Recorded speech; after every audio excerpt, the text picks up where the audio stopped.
Produced in any way. Okay, these animals are not drugged, they are not tame, and they are not overfed.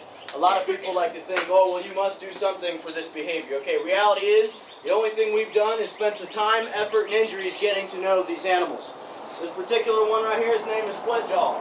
Do not be fooled. They are fully capable of doing anything that you have ever seen done by an alligator. This behavior is nothing more than a choice. Alright? There is no amount of drugs on this earth, and there is no amount of food on this earth that is going to get an animal to act as if it knows you. The only way to do that is exactly what I said. Take the time, effort. You guys okay over here? Is to take the time, effort, and injuries to actually get to know the animal. Okay? They have 80 teeth in the mouth, 40 on top, 40 on the bottom. They can go through up to 1,000 teeth in a lifetime, regrowing them each time they're lost. The reason people don't do it, each time they're lost, they'll grow back bigger. That there's Bobby.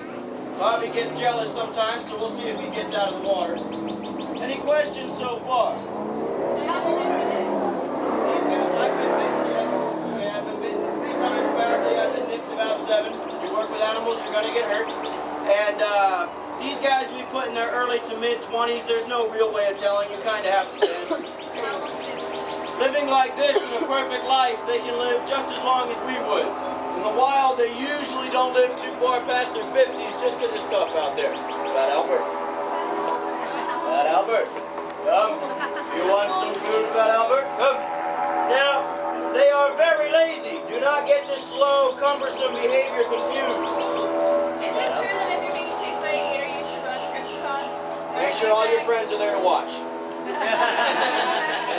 You, first off, will never be chased by an alligator. It is not going to happen.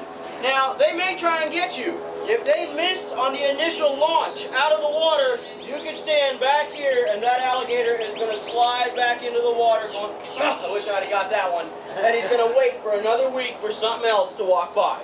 Alright? Fat Albert. You'll notice he's responding. They all know their names. Now I'm going to try and get them out of the water. Now I haven't been doing this trick, so I'm going to try and do it carefully. Come on, Split-Jaw. Alright. Bony bumps along their backs. These are called scutes. They are super tough. They act as an armor and as a solar panel. They're cold-blooded. They'll sit in the sun, warm themselves up to above 85 degrees Fahrenheit. At that point, they'll start and function. If they cannot bring their temperature up, they will not grow, they will not digest, the food will actually sit in their stomach, rot, and kill them. Bobby. Bobby. You want some food, Bobby?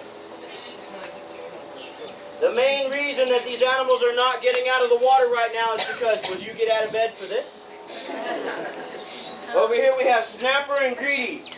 And over there we have the Killer, which is really a sad excuse for anything. It really is. Now, the tail is solid muscle. What you see these animals doing right now is what they do about 90% of their life. Absolutely nothing. And they are still 90% muscle. Must be nice, right? 90% of their life will go to this. 5 goes to eating, 5 goes to girls. I think their priorities are screwed up. Bobby. Any questions? Anything you guys would like to know? What are you feeding them? Right now we're feeding them cut pieces of chicken. We'll feed them cut pieces of red beef, pork chops, hot dogs. It doesn't really matter. You don't want it? Gone. They will eat it. Okay. They are trash cans. Bobby, come here. How often do you feed them?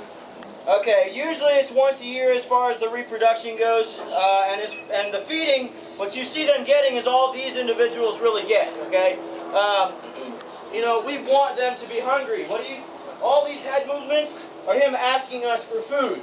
If he were full, he would not be doing that. So what would he be doing? Absolutely nothing. So we actually want them to be hungry. We want them to interact with us. Now, the 2 most dangerous things you can do around them is to